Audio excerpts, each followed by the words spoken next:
చాలా రోజులైంది పిల్లలకి అసలు జ్యూసే ఏం చేయట్లేదని అని అంటే ఇంకా మా ఆయన అయితే ఈరోజు సీని పండ్లది గుత్తి అయితే తీసుకొచ్చాడండి. సో చూసారా, ఇది మొత్తం వచ్చేసి 320 రూపాయలంట. ఇప్పుడంటే మేము కొనాల్సి వచ్చింది, కానీ మా చిన్నతనంలో మా పెద్దమ్మ వాళ్ళైతే సేన్లో అయితే సీని పండ్లు పండించేవాళ్ళు.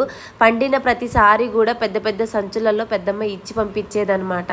సో ఇంకా మేమైతే మస్తుగా తినేవాళ్ళము. ఇంకెవేళ పళ్ళు అయిపోయాయి అనుకోండి, సమ్మర్లో మన పుస్తకాలు ఉంటాయి కదా, అవి కానీ పాత సామాన్లు కానీ అన్నీ ఎత్తి పెట్టేసి పాత సామాన్లకి ఇస్తే ఇలాగ సీనిపళ్ళు కట్ చేసి దానికి ఉప్పు కారం తగిలిచ్చి ఇచ్చేవాళ్ళు. సో ఆ టేస్ట్ అయితే వేరే లెవెల్ ఉండేదిలేండి. సో ఇంకా మా పిల్లలకైతే ఇవి ఎలా తినాలో కూడా తెలియలేదనమాట. అందుకని నేనైతే ఫస్ట్గా అయితే ఇలాగ కట్ చేసి ఇంకా ఒట్టిగానే ఇచ్చానమాట. కొన్నేమో పొల్లగా కొన్నేమో తీయగా ఉన్నాయి. మా పాప చూడండి ఎలా తినాలమ్మా వీటిని అని అంటే ఇంకా కట్ చేసి ఇలాగ తీసుకొని తినాలి అని చెప్పించాను. ఇంకా మీరైతే ఇలాంటి మీ చిన్నతనంలో జ్ఞాపకాలు ఉంటే షేర్ చేయండి, లైక్